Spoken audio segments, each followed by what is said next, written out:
अंडमान के इस पहले भव्य ड्रोन शो के माध्यम से हम नमन करते हैं उस युगांतकारी वीर को जिसने अपनी हुंकार से सोए हुए राष्ट्र को जगाया और आजाद हिंद फौज के संकल्प से दुनिया के बड़े साम्राज्य को चुनौती दी।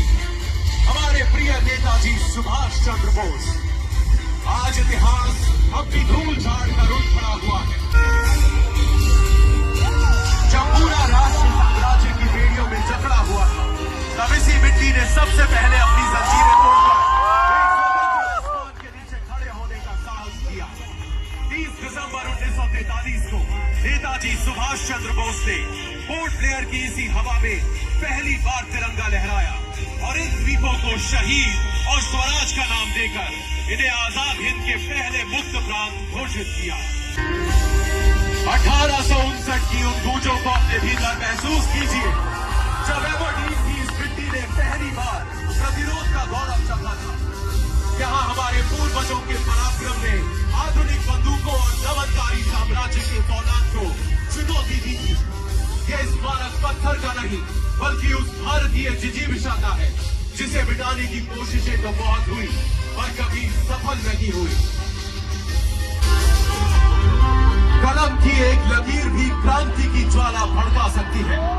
कूटनीति की स्याही से दूर ये नियति की स्याही थी। इसने केवल एक नाम नहीं लिखा बल्कि लाखों दिलों को आजाद हिंद के ध्वज तले लामबंद किया।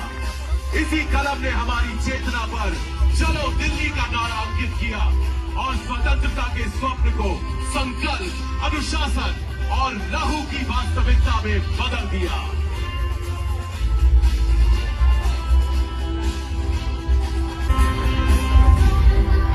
इन लकीरों के उतार चढ़ाव में विद्रोह की धड़कन है, एक ऐसा संकल्प जो रक्त से लिखा गया और मातृभूमि के लिए निभाया गया। हस्ताक्षर की हर लहर उस महानायक के अधिकार को दर्शाती है जिसने दुनिया को बता दिया कि भारत की संप्रभुता कोई खैरात नहीं बल्कि हमारा जन्मसिद्ध अधिकार है। दोस्तों, आकाश के इस विशाल विस्तार में हमारे भाग्य का वास्तविक मानचित्र उभर रहा है। एक अखंड भारत की पवित्र ज्यामिति। ये वो प्रतीक है जिसे उन सैनिकों ने अपने सीने पर गर्व से धारण किया जिन्होंने बटी हुई आत्मा को स्वीकार करने से इनकार कर दिया था।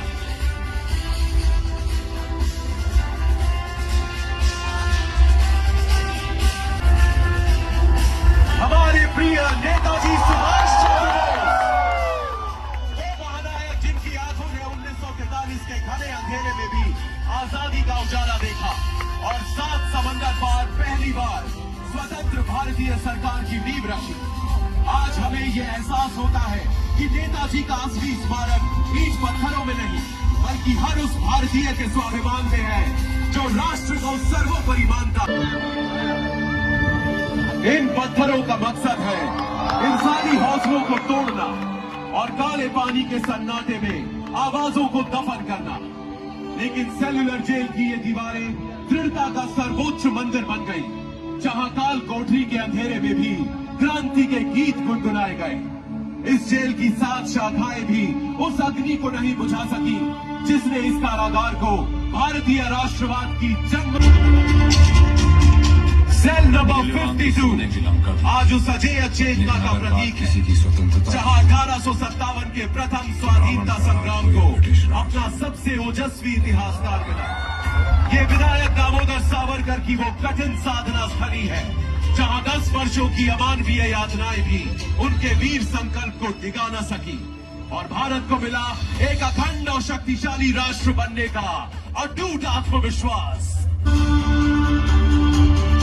आजाद हिंद की वो विरासत अब आत्मनिर्भरता की लहरों पर सवार है जो हमारे अपने फौलाद और हमारे अपने सपनों से निर्मित है।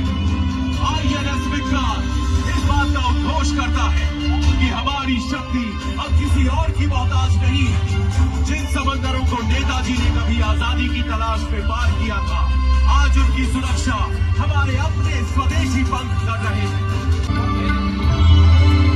ये 5वां पराक्रम दिवस उस ऐतिहासिक मिलन का गवाह है जहां हमारी प्राचीन वीरता हमारे भविष्य के संकल्पों से हाथ मिला रही है। आज हम अपने महानायक की 129वीं जयंती महज एक स्मृति के रूप में नहीं, बल्कि एक उभरती हुई तकनीकी महाशक्ति के सामर्थ्य और स्वाभिमान के साथ मना रहे हैं।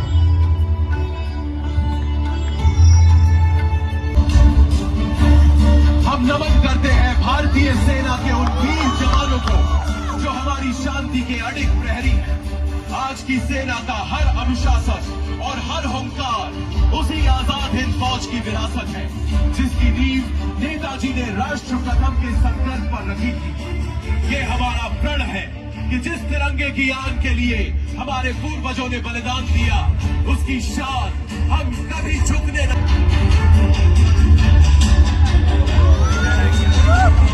ये वो गूंज है जो समय की सीमाओं को तोड़कर हमारे अतीत के बलिदान को हमारे भविष्य की समृद्धि से जोड़ती है। जय हिंद केवल दो शब्द नहीं, उस आत्मनिर्भर भारत का शंखनाद है जो अब विश्व पटल पर अपनी नियति स्वयं लिख रहा है। आइए हम साथ मिलकर इस अनंत आकाश